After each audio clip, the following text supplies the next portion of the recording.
Bonsoir, heureux de vous retrouver au compte de cette édition d'information dont voici les titres.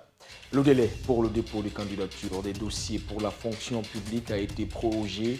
C'est dans un communiqué paru dans la presse ce mardi que le ministère de la fonction publique l'a fait savoir. Les candidats ont donc jusqu'au 5 décembre pour collecter les documents nécessaires et postuler. Un ouf de soulagement pour les concernés vu les difficultés rencontrées dans l'obtention de ces documents. Journée mondiale de la télévision, célébrée le 21 novembre de chaque année, elle est l'occasion d'encourager des échanges de programmes télé qui ont évolué avec le temps, permettant aujourd'hui au grand public d'avoir un regard sur le monde. Il est ainsi devenu un moyen d'information et de divertissement indispensable pour les populations. Une nouvelle victime dans les manifestations à Conakry, Ousmane Ba, un jeune âgé de 29 ans, a été fauché par balle avant que mort s'en suive. Sa famille, dans la consternation, s'interroge sur les raisons de cet acte. Plus d'explications dans ce journal. C'est tout pour les titres. Encore une fois, bonsoir. À la une de l'actualité, concours de recrutement à la fonction publique, le délai imparti pour le dépôt de candidature a été prolongé. Dans un communiqué publié dans la matinée de ce mardi, le ministère de la fonction publique accorde jusqu'au 5 décembre aux candidats pour collecter les documents nécessaires. Mais comment la nouvelle est accueillie par les concernés? Amara Bangoura a fait un tour à la mairie de Ratoma où plus de 3500 dossiers sont à traiter avant la date butoir pour seulement 5 ordinateurs et 2 imprimantes. Suivez son reportage.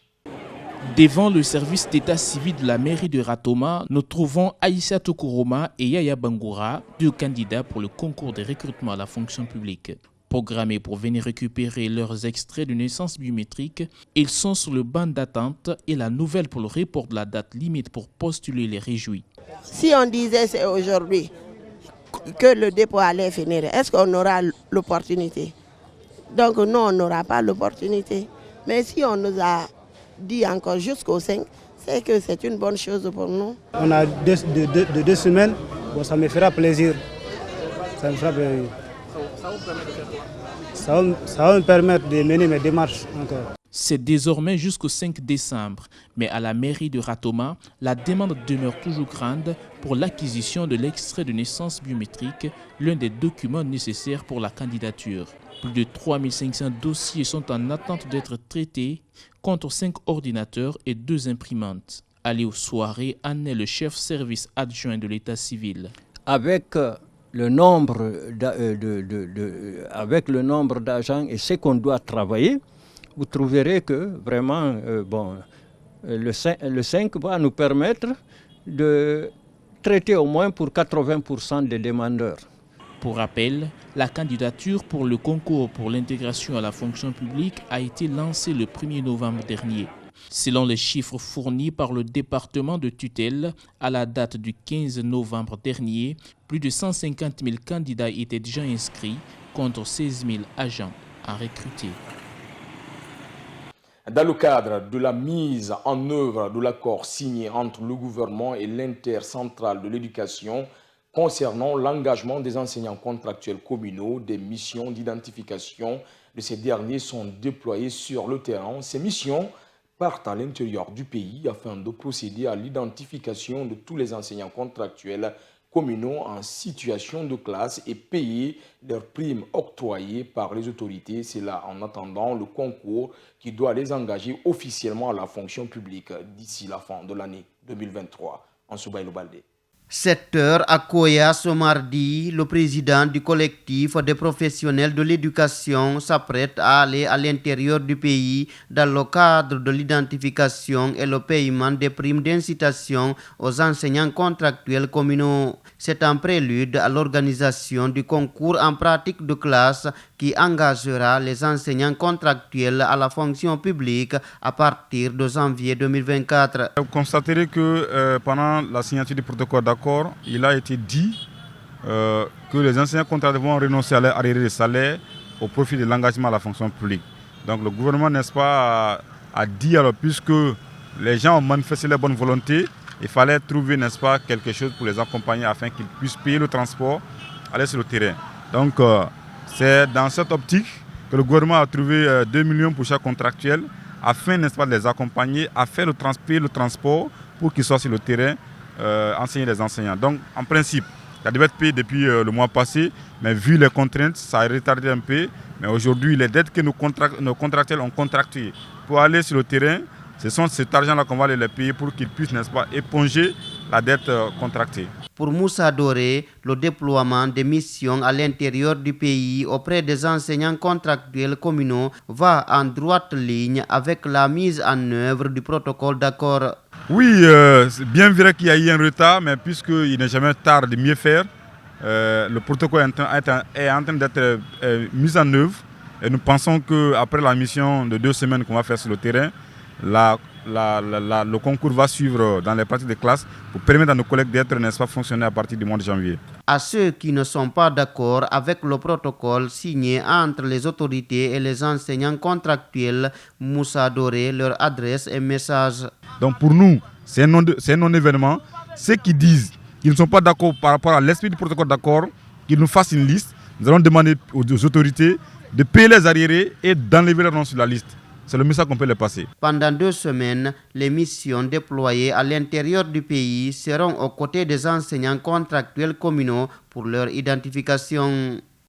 Lancement officiel de la plateforme digitale pour l'inscription des candidats au baccalauréat unique et du brevet d'études du premier cycle. La nouvelle est bien accueillie dans des établissements scolaires à Conakry. Responsables et élèves adhèrent favorablement à l'innovation apportée par le département de l'enseignement préuniversitaire. Le secrétaire général du SNE apprécie l'initiative du MEPUA, mais énumère des inquiétudes. Maman Tatavel Kamara. Une nouvelle innovation dans le système éducatif guinéen.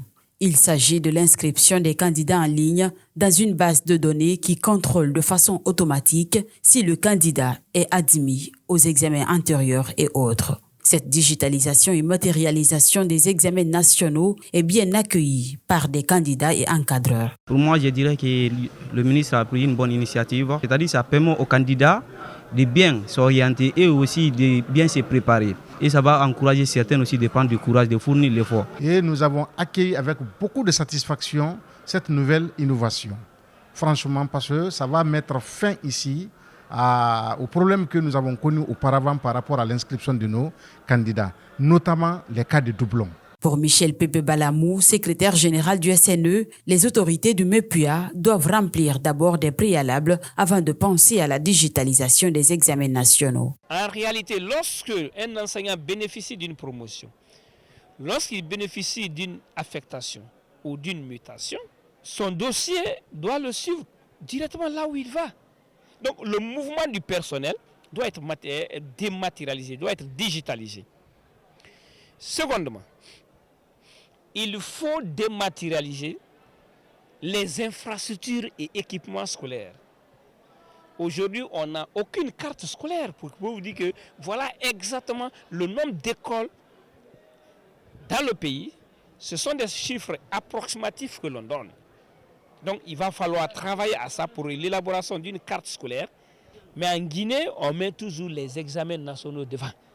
C'est-à-dire que ce qui est en train de se passer, c'est comme si on mettait la charrue avant les bœufs. L'initiative est salutaire, mais encore c'est prématuré. Selon des observateurs, cette nouvelle méthode sera bénéfique pour certains candidats et d'autres se trouvant dans les endroits reculés du pays feront face à de nombreuses difficultés. Pour eux, il est préférable d'installer des connexions fiables pour permettre ces inscriptions en ligne.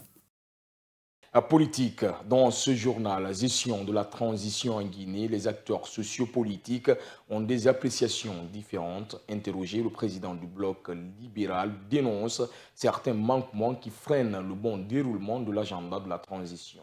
Mamadou Tanouba. Le président du bloc libéral suit de très près l'évolution de la transition guinéenne. Dr Faya Milimouno souligne quelques soucis liés à ce processus.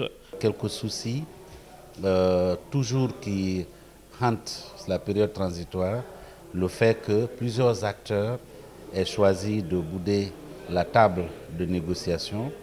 Ce n'est pas sain pour notre pays parce que le souhait aurait voulu que chacun de nous soit là. Il y a quelques soucis au niveau des de la mobilisation des ressources nécessaires, n'est-ce pas, à la réalisation du calendrier adopté, n'est-ce pas, par le CNRD, le gouvernement d'un côté et la CEDEAO de l'autre. Donc ces soucis-là, il faut que tous ensemble nous travaillions à les écarter pour nous permettre de réussir, parce que c'est ce que chacun a souhaité dès le début. Une poursuite judiciaire est annoncée par Alphonse Charles-Wright contre l'ancien président Alpha Condé pour, entre autres, des faits présumés de trahison, association de malfaiteurs et complicité de détention illicite d'armes et munitions. Le président du BL est surpris et inquiet. Bon, peut-être que ce sont des éléments qui sont sortis de l'enquête. Je ne vais pas faire de commentaires par rapport à cela. Ben, c'est surprenant. Hein? C'est surprenant que si cela s'avérait vrai, eh ben, il y a de quoi avoir de l'inquiétude. Pour la réussite de la transition, Dr Faya Milimouno invite ses collègues politiques à venir autour de la table du dialogue. Le 21 novembre de chaque année est considérée Journée mondiale de la télévision. Cette journée est l'occasion d'encourager des échanges de programmes télé qui ont évolué avec le temps. La télévision permet au grand public d'avoir un regard sur le monde, sur les conflits et les menaces à la paix et à la sécurité internationale, ainsi que sur d'autres sujets essentiels comme les questions de développement économique et social. Rencontrer des spécialistes de la télévision se sont exprimés sur les sujets. Suivez-les dans ce reportage de Fatoumata Khan et Ansouba Elobaldé. La Journée mondiale de la télévision est célébrée chaque 21 novembre de l'année. Bien que la taille des écrans ait changé au fil des années, le nombre de foyers équipés d'un téléviseur dans le monde continue d'augmenter. El Haj Abdoulaye Diallo est un ancien journaliste. Aujourd'hui, il est fier d'assister à l'évolution de cet outil d'information. Je connais particulièrement les débuts de la télévision en République de Guinée. Ce n'était pas facile.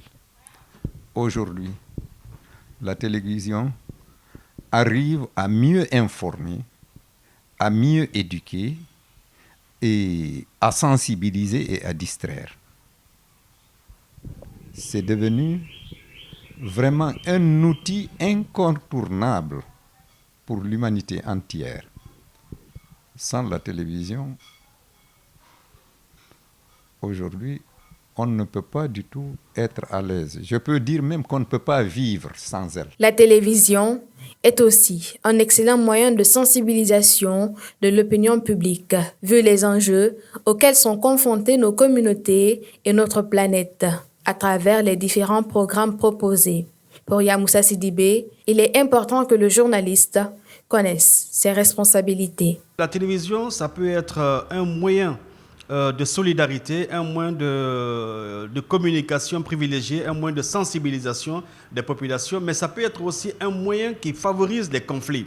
Donc il faut savoir l'utiliser.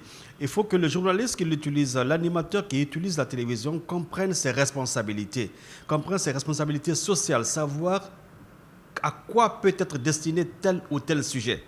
C'est dans ce sens que nous appelons à la responsabilité des uns et des autres dans la pratique de ce métier. Malgré l'utilisation du contenu audiovisuel vers d'autres plateformes et l'évolution constante de la technologie, la télévision reste l'outil de communication le plus utilisé dans le monde. Je vous disais, en titre, un jeune reçoit une balle au niveau du front alors qu'il quittait son lieu de travail. L'acte s'est passé hier lundi au cours d'une manifestation spontanée des jeunes du quartier Amdalaï dans la commune de Ratoma. Dans la famille éplorée, ce sont la police et la gendarmerie qui sont pointés du doigt et tenus pour responsables. Abdallah Kamara et Aisha Kamara, reportage. Dans la famille du jeune Ousmane Ba, c'est la tristesse totale. Tous, sous le choc, ne savent plus quoi dire ni quoi faire dans cette affaire.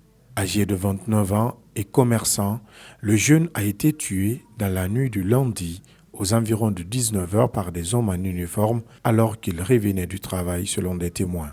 Nourouba, le frère de la victime, nous explique les circonstances dans lesquelles il a appris la nouvelle. On m'a appelé Ils ont tué ton petit frère. Je dis, il est où? Il me dit qu'il est au Carrefour. Je suis parti, j'ai pris mon petit frère, je l'ai amené à l'hôpital et ils ont pris mon petit, ils ont mis au niveau du bloc. Ils ont pris des appareils, ils ont mis sur lui, mais il respirait lentement. Quand je suis rentré, j'ai appelé mon petit frère 2 fois.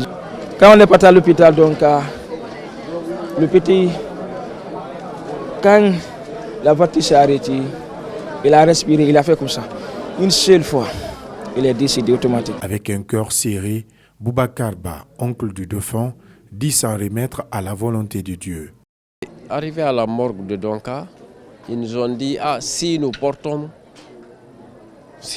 porter plainte. Nous leur avons dit pour le moment l'essentiel c'est de récupérer le corps parce que, à ma connaissance, les enquêtes ont été toujours ouvertes en Guinée, mais aucune enquête n'a abouti. Le meurtre d'Ousmane Ba vient rallonger la liste des victimes de tueries pendant les manifestations à Conakry. Le Paedoeurus est un insecte qui, une fois écrasé sur la peau, donne des troubles cutanés.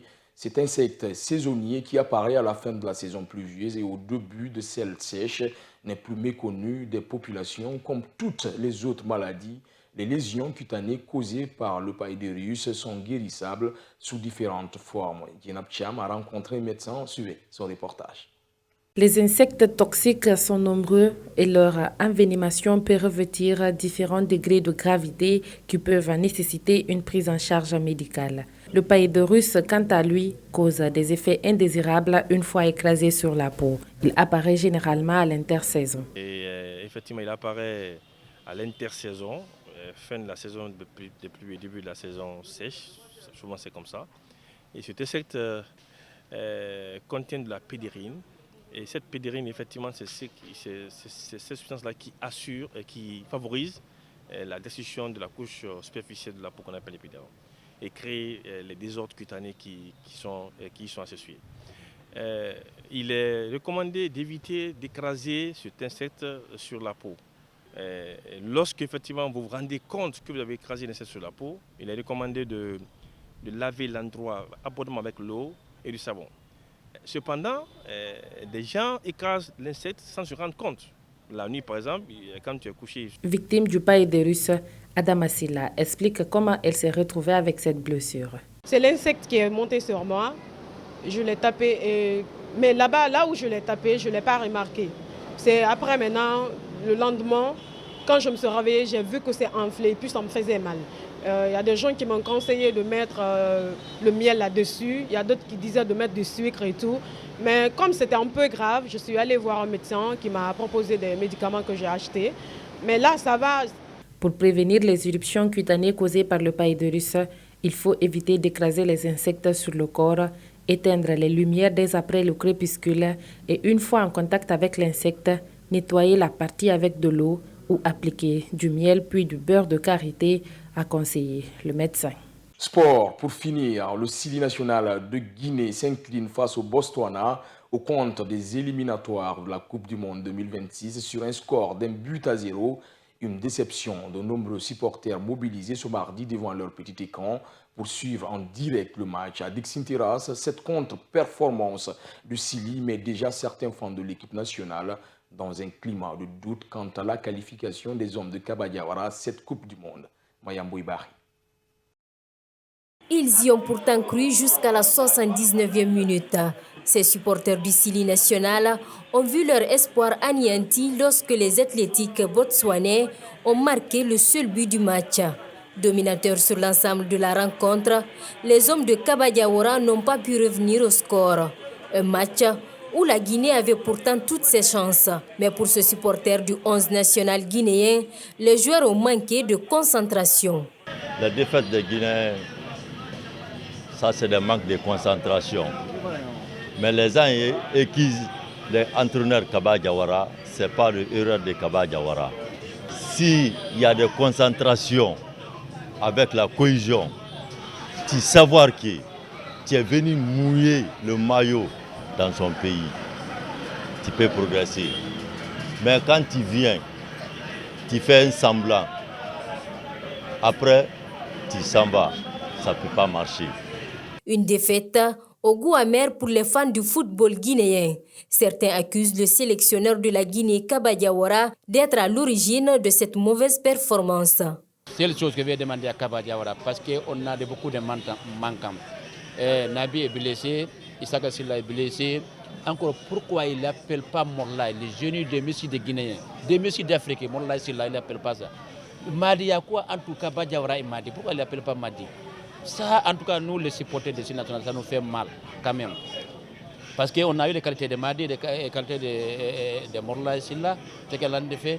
On n'est pas contre les gens qui sont appelés des mains. Toujours, on ne peut pas supporter ça, M. Kaba Diawara, l'entraîneur de Sina National. Avec cette défaite, le Sili national pointe à la 3e place et complique déjà ses chances de qualification au Mondial 2026, puisque l'Algérie victorieuse du Mozambique dimanche dernier prend déjà le large dans le groupe G. C'est la fin de cette édition d'information. Merci à tous de l'avoir suivi. L'information, c'est aussi notre site web, le www.siaminfo.com ou sur les réseaux sociaux Kavi Media.